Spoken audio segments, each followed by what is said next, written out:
Matika, isang boses ang inyong opinyon dito sa Mate.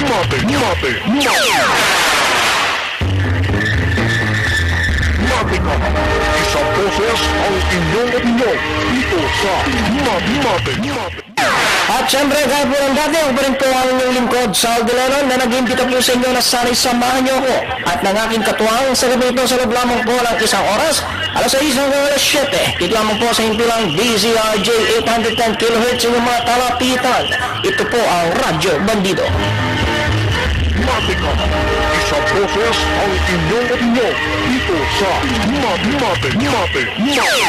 At muli po, bati po tayo ng magandang gabi sa lahat po ng inaabot ng ating broadcast dito po sa Pilipinas. At syempre sa ating mga suki, nagmagamit ng kanilang mga computer at nakikinig sa ating programa sa pamagitan ng internet na dyan sa iba't ibang bahagi ng mundo, lalo na sa Western Hemisphere. Magandang umaga po sa inyo dyan. Matika, isang boses ang inyong opinyon dito sa Mate. Araw na naman po ng Huwebes, ito po ang ating segment na Exit Super Highway from Poverty. At syempre, sa segment po ito, katulang po natin at kapiling sa ating programa, ang spokesperson po ng Americans for a Better Philippines, walang iba kung hindi si Engineer Arthur Dewey. Engineer Art, magandang gabi sa'yo. Good evening, Sally and June. Thanks for having me. And of course, good evening, everybody. Ayan, ano po? At syempre, kahit po ng dati, pinatalakay po natin sa segment na ito ang mga dahilan ng patuloy na pagkakaroon ng kahirapan dito sa ating bansa. At syempre, matapos natin matukoy ang mga pangunahing dahilan, syempre ang kasunod ito ay ang mga mungkahing solusyon kung paano masolusyonan ang mga pagkukulang na ito, dahilan kung bakit patuloy ang kahirapan. Pero Matika, isang boses ang inyong opinyon dito sa Mate. Maring ito ng Phantom Dictator. Dahil hawak din nila ang COMELEC. Maring gimmick nila ito para hindi na naman sila maalis sa pwesto. Then pagka nakaupo na naman, ganun na naman, kagaya nangyari ng Kwan. So, it's a squandered opportunity. Pero, ang masakit doon, ang poverty problem, hindi na re-resolve. At kung wag man sanang mangyari, no? Pero napapag-usapan lang, at kung mangyayari nga yung kawalan ng kredibilidad ng resulta ng eleksyon, posible talaga magkagulo. At pag nagkagulo, dagdag kahirapan na naman yan para sa ating mga kababayan. Dahil itong nangyari sa Smartmatic, napaka-delicate ng kanyang operation para maging credible siya. Pag nagkakaroon ng brownout, magkakaroon ng mga problema din sa mga transmission. Tapos yung ngayon na discover pa nila na pwede palang dayain yung kung meron maglalagay ng ibang card. Card, tama. Card, memory card. Napaka dangerous yun dahil mukhang madadaya na naman ang will of the Filipino people para manatili na naman itong mga nasa poder ng kapangyarihan. Then hindi na naman mare-resolve ang poverty problem kung hindi magpayaman lang sila sa sarili nila.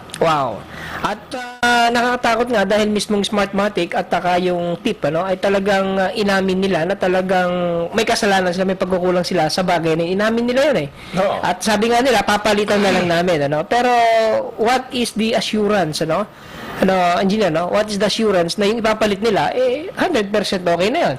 Tsaka yung pag-ayaw nila ng parang double check ng parallel manual counting. Ayaw nila Nakakabahala din yun.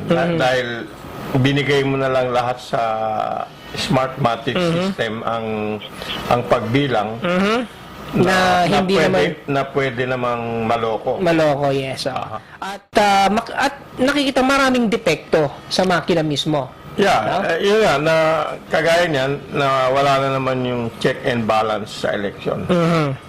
So, yan. So, ibig sabihin mo ngayon, engineer, kaya malaki ang dahilan sa mga resulta ng eleksyon kung bakit patuloy na naghihirap yung mga tao.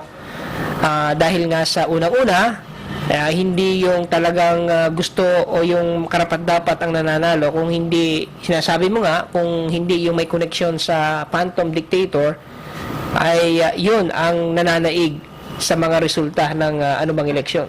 Oo, tsaka yung kagaya ngayon, lumalabas na naman na ang lakas ng impluensya ng mga religion. Dahil itong mga kandidato, sila ang nagmamakaawa sa mga religious Endorsement, organization para ma-endorse sila para sa ano. So may utang na loob sila, then kung manalo sila, hindi nila maitama dahil kung ano sabihin ng mga religious group. Yun na naman ang susundin ng mga politician na nakaupo. Yun ang masama doon, ano? Di bali sana kung ang lahat ng hihilingin talagang maganda at para sa nakakarami. Oo, kaso hindi nga gano'n eh. Ay. Yan na ba? At marami na tayong karanasan sa ganyan, Engineer, no? Okay, meron lang tayong text dito, Engineer, no? From Mar Villarin, ano? Sabi niya, sino ang i-endorse ng grupo ni Engineer Art na papalit kay GMA? Wala po kami ini-endorse kasi gusto namin ang sino man ang manalo yun ang kagustuhan ng mga Pilipino people. Kaya lang nababahala kami kung hindi masunod yung will of the Filipino people dahil sa may nagkalikot ng resulta ng eleksyon. Pero wala kaming kinakampihan na masisinong partido. Ang inaano lang namin, pag sino man ang maging official na admin, ibibigay uli namin yung mga solution sa poverty. Okay. Then hopefully makisama sila doon para ma-solve nga talaga. Kasi pasama ng pasama ang situation, yun ang nagiging delikado kagaya yung nangyari ngayon sa Greece, no? Baon sila ng baon sa utang, ngayon nagkagulo na doon sa Greece. Tapos doon naman sa African countries, dahil sa kahirapan na lumalala, naging crisis na gaya ng nangyari ngayon sa Somalia, naging kriminal na yung buong bansa. Yun sana ang Naging pirata na national national job na yung pirate, ha?